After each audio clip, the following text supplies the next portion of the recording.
بسم الله الرحمن الرحيم. الحمد لله رب العالمين، والصلاة والسلام على أشرف المرسلين نبينا محمد وعلى آله وصحبه أجمعين. أما بعد، خبركم حد من العام تركبوا. السلام عليكم ورحمة الله وبركاته. كما يكأنكم كما يوعدكم حديركم إن شاء الله بخير. احنا الحمد لله تبقى لنا إن شاء الله سخاتهم بقى كل عالم امتحان كتولو تسفى يقبل قتيلة بزي أرستي زي فيه زلهو ملأختي كندقوا لتقاوئة حلفها عنهم نحنا أبتقرينا هاي معنات شكر يبلنا يلوم أبتفعل على سوشيال ميديا خزارة وزوع لزلهو نعوم قربت اللي كزخا خرو ميدالي أبزناي طورنا زحلفنا يو رأيهم يكون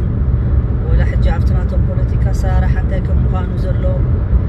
استاد كله ندحر عنا تأثيرنا يويد ما العلنا يوسي اتي زعابي شقرنا تقراي أب هايمانو تمركوسة مخانو كقلت صلو ميدالي مخنياتو مسارت نايتي بوليتيكا ناي تقراي كابتن تجميرو مس هايمانو تأساسر ايو كانا نجاشي خمتسن كله ويدما نجاشي نزوم سحابة تقبلن كله حادا نسو سحابة ترايو نسو تراي نجاشي تقبلو فتحاو نيرون بير اتي وزنبري حبرتسب ويدما تو مغششتي زنبرو شعو تم باباسات اي تقبلون يوم مسلمنا فتسيمم تقبلون ما يفلطون يوم اي تقبلوهم كقبلوا يدليون كومو سلازخونه خاطر تاريخ بمولو اب تግራይ تدمسيسو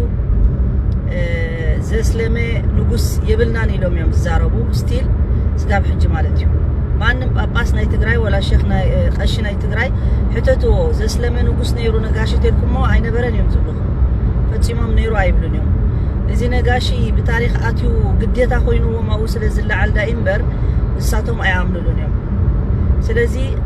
እቲ ናይ ኣብ ትግራይ ናይ ሃይማኖት ሽግር የብልናን ዝበሃል አይዲዮሎጂ ሓቂ ከም ዘይኮነ ኣብቲ ተፈላለየ ናይ ፖለቲካ ሰራራሓውን ዝሰርሑ ካብ ቀደም ካብ ሃፀይ ዮሃንስ ጀሚሩ ሃፀይ ዮሃንስ እዚ ኩሉ እስላማይ ከጥፍ ከሎ እስላማይ ከቀትል ከሎ ክጭፍጭፍ ከሎ ጆኖሳይድ ኣብ ልዕሊ እስላማይ ክፈጥር ከሎ ብግዴታ መስቀል ከወቅጥ ዝገበረ ብግዴታ እስላማይ ክርስቲያን ክትከውን ኣለካ ኢሉ ዘገደደ እዚ مسارات زرسيعهم حج نحنا نهاي هايمانات شجرة بتقرأي بلنا تبولكم نفسكم يكم تتعلوا لزلهم منبر نما نمسى بيكم تتعلوا لزلهم سلازيتي الرأيهم أبت هايمانات سلمنا زلوا بحلف سلمنا إمبر أبقى على هايمانات أجمع بلكم خوني خيريو بنت أديو ولا كاثوليك ولا خالق جن سبيشالي أب سلمنا زلكم الرأي جن بتعمي تزخفئة تزحمقة تي بتعمي نعقد زلوا تسلي زلوا الرأي أبت حبرتسبكم أبت بهلي أبتي كله أسرار حتقبلوا إزي قلتنيو نعيد ما كاب مجمر تجميرو تقراي تقرني تفتيرو زبن درج جميرو قدميو أي تسايا تسخعلكم من بس إرترا أرتدوكس كونكم كتصرحوا دليهم عندنا أجازيان لكم متيهم عندنا حج خاء السنة مس أماني إلى السنة زرعكم وندحريكم وكونكم هزبتات تقراين إرتران تنساي هزبتات تقراين إرتراي لهم جميرو معلوماتي تاي تنساي هزبتات تقراي بعلمن يم هزبتات تقراي إرتران دحري لكم دما أو فتزنبرو وكابتن مراح تجميرهم كلهم تمقازيون بعد أماني لسنا بعد فيفن بعد كالوت ولا حدا شو مسلمي ونا يترخبون لكم حانت إسلامي تسع ساعة تشفينا تراي يعني بدعم قريب مني ساخماني استخد قبريا أو خفيلة أنت أخذ قبريا في 9 ساعات أتيا أب 9 ساعات تراي دم زعد مخمنة مسلم أنا يردين نيرا حنتو تشفينا رأيها مالتي بدعم قريب مني سلازي مع الشوي نحنا كمزيلنا كنت هزبنا قال ما لزبال هزبتات زبال يلن هزبي تقرنيا تزارباي نا إرتران نا تقراين تراي سلازي بمحرنياون كقلت سيا مالتيو محرنيان تقرنيان سلا خمس لزلو يتكبراتشو وندمجه تجملهم تقنيو السلام عليكم ورحمة الله وبركاته من ناقروا ياللوت بزو تقارو تقراي لي هايمانوت شجر يلبن مميلوت مالتنو تكل أبابال اندال هونه برقت أنينت تقراي ከመጀመሪያ ጀምራ ከእስልምና ችግር እንዳለባት እንደ ሀገር ነጃሺ ለሰሃባዎች ሲቀበል ራሱ ነጃሺ ብቻ ነው ፍትሃዊ የነበረ እንጂ ወላ ማንም እዛ ጳጳሶች የነበሩ እዛ ቄሶች በጣም ተቃዋሚ ነበሩ እንዲሁም አልፈልጉም ለምንድን ነው ለሙስሊም ተቀብለው ብለው ለሱ ጠላት ሆኖ መጨረሻ ላይ ነጃሺ እንደተገደለ በነጃሺ መሬት የተከበረ የሚባለው አሁን ያለ መሬት የቀብር ማለት ነው ቀብሩ ደሪሑ የትክክለኛ ታሪካዊ አይደለም ምክንያቱም ትክክለኛ ታሪካዊ ወደ አክሱም ነው አክሱም የአክሱም ንጉስ ነበረ ነጃሺ አስሐማ ማለት ነው እነሱ ግን ያሰለመ ንጉስ የለንም ብሎ ነው አያምኑ ስለዚህ መሰረቱ የታሪኩ የነጃሺ አክሱም ነው አክሱም ግን የክርስቲያን ሀገር ብቻ እንደሆነ ነው የሚያስቀምጡት ስለዚህ ታሪኩ ከመጀመሪያ እናንተ ከእስልምና ችግር እንዳለባችሁ በዛ ይታያል አንድ መስጊድ ሙስሊም አይፈቀዱም ተብሎም 1000 አመት እኮ አድርገናል መስጊድ አልሰራንም ብሎ ደብረጽዮን ሲናገር 1000 አመት ሙስሊም ትግራይ እንደተበደለ ምስክርነት የሰጠን ነው በትክክል ነው ደግሞ 1444 ሆኗል እስልምና ከገባ እስልምና ትግራይ ላይ እንደሚገባው እንደ ባለ ሀገር ትግራዋይ ሙስሊም እስካሁን ድረስ አይታይም ማለት ነው ብዙ ችግር አለበት የመስጊድ ብቻ አክሱም ሳይሆን የተለያየ አስተያየቱ እዛ ያለ በህዝብ ያለ አስተያየት ይሁን ወላ በመንግስቱ ዋና ደግሞ በኤሊቱ በመንግስቱ በቄሱ በምሁራኖች የሚባሉ ማለት ነው ዋና እዛ ነው ችግሩ ያለ ስለዚህ የኢትዮጵያ መሰረት የክርስትና ተብላ ደግሞ ትግራይ ስለምትታይ በርግጠኝነት የኢትዮጵያ ክርስቲያን ችግር እንዳለበት ከኢትዮጵያ ሙስሊም ይሄ የታወቀ ነው ስለዚህ ታሪካችን አንድ ነው አሁን የትግራይ ችግር ስለተፈጠረ የሚቀየር ነገር ታሪክ የለም አንድ ነው ማለት ነው ስለዚህ በርግጠኝነት አስተያየታችሁ አሁንም አጋዚያን ብሎ ከኤርትራ ኦርቶዶክስና በትዊተር ደግሞ አሁን እየሰሩ ያሉት ከአማራ አጋዚያን እየሰሩ ናቸው ተጋሩ ስለዚህ አስተያየታችሁ በሙሉ እንዳለ የሃይማኖት ችግር እንዳለባችሁ ነው በጦርነቱ ደግሞ አብይ አህመድ ሙስሊም ስለሆነ ነው ሊያጠፋን መጣን ብሎ ፕሮፓጋንዳ ሲሰሩ እንደገና ደግሞ በኤርትራ ያሉት ሙስሊሞች ነው መጥተው ለኛ ሊያጠፉት ብሎ ጦርነቱ ጨፍጫፉ በሙሉ ወደ ሙስሊም ሊያጠጉት ሞክረዋል ማለት ነው ግን አልተሳካላቸው ምክንያቱም ሰው ስለነቃላቸው ተቃዋሚ ስለነበረ ሊሳካላቸው አልቻለም አሁን ተመልሰው ምን ይያሉ ናቸው የኤርትራና የትግራይ ህዝቦች ትንሳኤ ብለው ደግሞ የና አማኑኤል አሰና አጋዚ አብረው ሊሰሩ የተነሱ ናቸው ስለዚህ የክርስቲያን አይዲዮሎጂ የክርስቲያን ሀገር ሊሰሩ ኤርትራ አፍርሰን አሁን ያለች ኤርትራ አፍርሰን የኦርቶዶክስ ትግራይና ኤርትራ አድርገን ሰርተን አገር ልንሰራ ነው ይያሉ ናቸው ስለዚህ ሙስሊም የሌለበት ለሙስሊም አቃፊ ያልሆነ አይዲዮሎጂ ስለየተፈጠረ ስላለ በሙሉ ሙስሊም ኢትዮጵያ ሙስሊምም ራሱ ለዚህ ጉዳዮች የተከታተለ መሄድ አለበት ሁሉ ሙስሊም የሚመለከት ጉዳይ ስለሆነ ይሄ አስተያየት ካልተቀየረ ለሁላችን አስጊ ስለሆነ ሁሉ ሙስሊም መነሳት አለበት መንቃት አለበት ምን እየተሰራ እንደሆነ ቢሳካ ባይሳካ እኛ ማወቅ አለብን አውቀን ደግሞ ለዛ ሙስሊሙ ተደራጅቶ ማለት ነው ለህላውነቱ መስራት አለበት ምክንያቱም እነሱ በፊት ኖርዌይ ሆኖ ራሱ ቤተክርስቲያን ኖርዌይ ሆኖ የኢትዮጵያ ኦርቶዶክስ የኤርትራ ኦርቶዶክስ የትግራይ ኦርቶዶክስ አብረው ምን ይያሉ ነበር ኤርትራ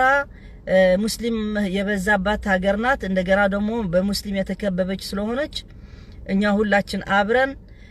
መስራት አለብን ብሎ በይፋ በዶክመንት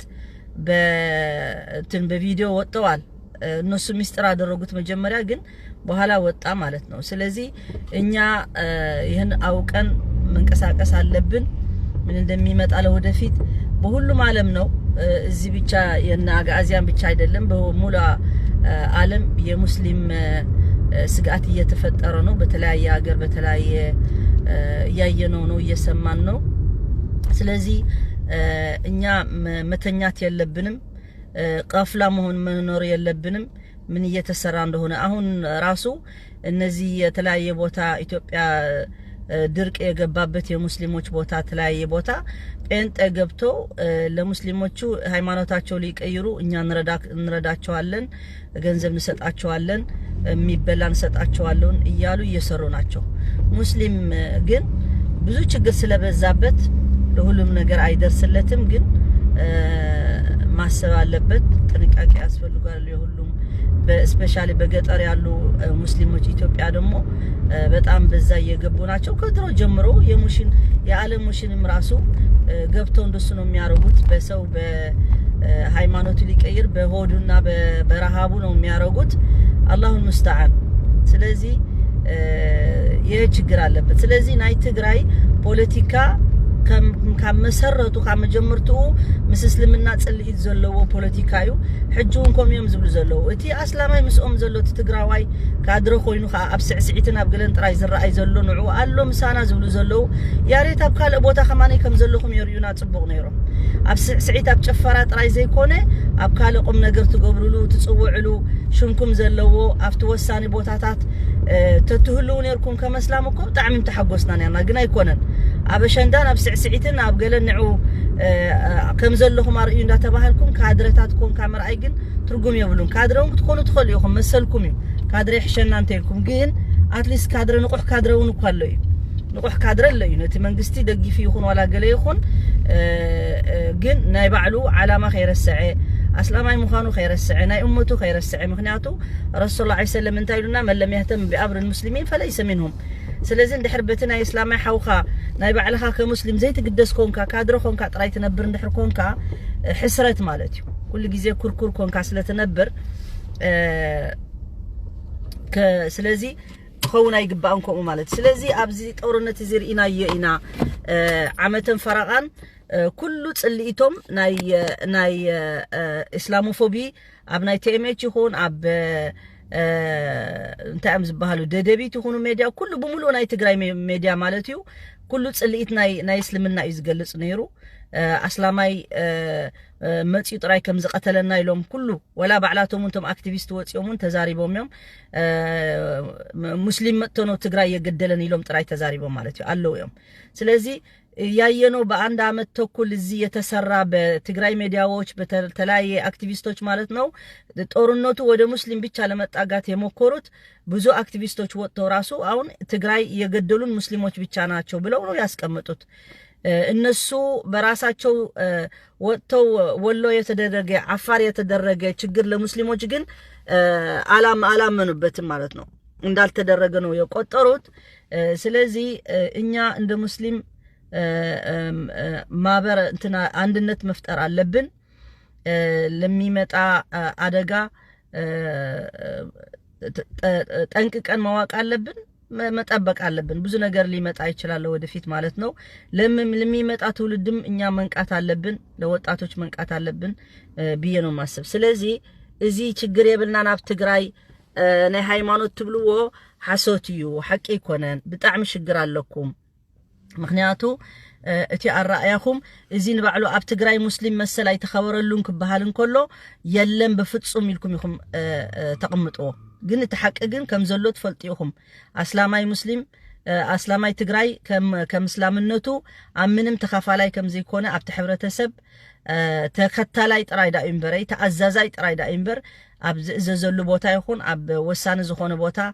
ናይ ሃገሩ ምንም የብሉን ማለት እዩ ስለዚህ እዚ አነ ክብለኩም ደሌ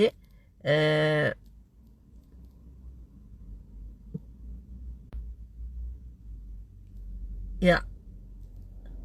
ይሄ ነው ማለት የፈለኩት አሁን አጠር ያለ ማለት ነው ስለዚህ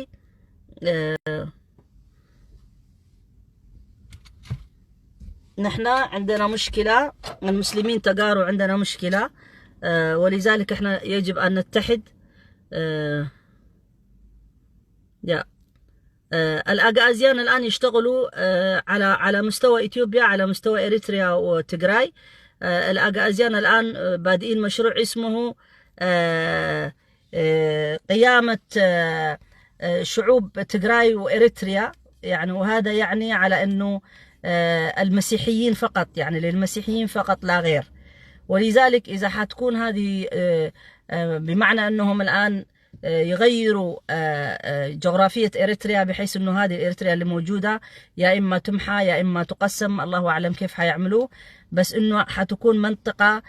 كما يتمنونها أن تكون يعني دولة إسرائيلية في القرن الأفريقي. الدولة الإسرائيلية في القرن الأفريقي، يعني كما هي إسرائيل في وسط الدول العربية والإسلامية، ولذلك عاوزين تكون هذه كمان في القرن الأفريقي دولة إسرائيلية، بمعنى نفس الأفكار اللي تحملها إسرائيل، وهم كمان نفس الشيء، يعني يعتبروا نفسهم الأرثوذكس الحقيقيين اللي هم نابعين من اليهود. ولذلك نحن كمسلمين يجب أن نتحد، ويجب المسلمين أن يعلموا ما يجري من حولهم، ويكونوا اتحادات وتعاون بين المسلمين من كل مناطق قرن أفريقيا، لأنه مشروعهم يمس القرن الأفريقي ككل. فلذلك قاعدة أتكلم أنا عن التجارب الذين يقولون أن في تجراي لا يوجد مشكلة دينية، بل مشكلة أساسية في تجراي هي أنهم لا يقبلون الإسلام منذ بداية دخول الإسلام إلى أرض الحبشة. أرض الحبشة التي كانت يعني تتكون من ملوك الحبشة، من ضمنهم الذي أسلم النجاشي، والنجاشي أسلم لحاله وحتى لم يعلن إسلامه، فبالتالي هو قبل السحابة، ولكن القساوسة والبطارقة لم يقبلوا هذا الشيء. والمسلمين المهاجرين في الحبشة أيضا عندهم معاناة كبيرة، كلها مدونة في كتب كثيرة أنهم عانوا بتواجدهم في الحبشة. وقبل موت النجاشي أيضا رجعوا كلهم إلى مكة الصحابة. ففيما بعد يعني انتشر الإسلام رويدا رويدا، ولذلك نرى أن قرب منطقة البحر الأحمر المسلمين الأغلبية فيها اللي هي الآن إريتريا، والتي كانت أرض الحبشة فيما سبق. يعني أرض الحبشة كانت تتكون من إثيوبيا، من إريتريا، من الصومال والسودان، يعني الخارطة ليست الخارطة التي هي توجد الآن. فبالتالي لم يقبلوا هذا الشيء فيما بعد دخل الإسلام. والآن إساس أفورقي والجبهة الشعبية لتحرير تجراي أيضا منذ زمن تعاونوا على أن لا يكون للمسلمين وللإسلام أرضية قوية في القرن الأفريقي، وحاربوه بشدة، يعني كلهم سواء إساس أو الجبهة الشعبية لتحرير تجراي. فبالتالي الآن أيضا إساس غير معالم إريتريا التي يغلب عليها الشعب المسلم، حتى يتسنى لهم من تكوين هذه الدولة الإسرائيلية كما يسمونها، الدولة المسيحية أو الدولة النصرانية، الذين يسعوا لها جميعا، سواء كانوا سياسيين أو من الكنيسة أو من النشطاء، كلهم يعملون لهذا الشيء. فلذلك نحن كمسلمين في القرن الأفريقي أو في أرض الحبشة كلنا يجب أن نتصدى لهذا الأمر، ونرفض بشدة أن تتكون هناك دول ذات طابع ديني تهتم بدين معين وتضطهد الآخر. لا نقبله سواء كان من الجانبين. لكن المسلمين حتى الآن ليس لديهم قوة في إثيوبيا وفي إريتريا وفي تجراي، لأنهم عانوا معاناة شديدة من الحكام الحبشة النصارى، سواء كان من مليليك، سواء كان من هايلة سلاسي، سواء كان هاتس يوهانس الذي أباد شعب المسلم في تجراي وأجبرهم على أنهم يتنصروا، ومنعهم من الممارسة الشرائع الإسلامية. وهاجروا ناس كثيرين، هاجروا إلى ولو، هاجروا إلى إريتريا في هذاك الزمان يعني القديم. وهو كما تعلمون توجد رأسه في السودان، قطعه المهدي. ولذلك نحن نقول لكم للتجار ولأهل تجراي، أنتم مشكلتكم مع الإسلام إذا ما تغيرت رأيكم فيها لن يتغير أوضاعكم أيضا، لأنه في كل المناطق العالمية اللي دخل فيها الإسلام الناس تتعايش، مسيحيين، يهود، نصارى، بسلام، إلا في هذه المناطق التي تتناحر فيها وتتقاتل منذ زمن طويل. فنحن محتاجين أن يتكون لدينا دولة أو حكام يستطيعوا أن يحتضنوا كل الشعوب بغض النظر عن دياناتهم. أما أن نعود إلى زمن هاتس يوهانس وهم الآن قاعدين يقولوا عاوزين نرجع تاريخ يوحنس المستبد القاتل. فنحن لا نقبل بهذا الشيء، ويجب المسلمين كلهم أن يعلموا بهذا الشيء، ونتكاتف وننشر الوعي. أضعف الإيمان ننشر الوعي ما يفعلونه، والناس يجب أن تعرف وتأخذ موقف من هذا الشيء، ولا تقبل أن تكون طعم أو أن تكون يعني فقط زي العبيد. المسلمين يستعملوهم زي العبيد في مآربهم ومصالحهم، في النهاية يرموهم رمي الكلاب. نسأل الله سبحانه وتعالى أن يوفقنا لما يحبه ويرضاه، اللهم أعدنا إلى ديننا، ردنا إليك ردا جميلا، حتى تكون للأمة الإسلامية لها صوت ولها رأي ولها الإمامة، لأنه ما كانت هذه الأمة إلا لتقود مش عشان تنقاد. يعني الأمة الإسلامية كنتم خير أمة أخرجت للناس تأمرون بالمعروف وتنهون عن المنكر وتؤمنون بالله. بدل ما نحن نكون كمسلمين يعني نشرح للناس نور الإسلام ونكون نحن قادة، أصبحنا نحن عبيد عند المشركين وعند الكفار وعند النصارى، وهذا لا يليق بالمسلم ولا يليق بنا أبدا. فيجب أن نعود إلى كتاب الله وسنة رسوله صلى الله عليه وسلم حتى تتحول أحوالنا إلى أفضل وإلى أحسن، وحتى نلقى الله سبحانه وتعالى أيضا فخورين بديننا وبما نقدمه من يعني جهد من أجل ديننا، من أجل أمتنا، من أجل الجيل القادم، من أجل الشباب المسلمين. هذا مهم جدا، وبارك الله فيكم، وإن شاء الله حتى يكون لنا لقاء آخر. جزاكم الله خير وبارك الله فيكم، وآخر دعوانا الحمد لله رب العالمين، وصلى الله على نبينا محمد وعلى آله وصحبه أجمعين، والسلام عليكم ورحمة الله وبركاته.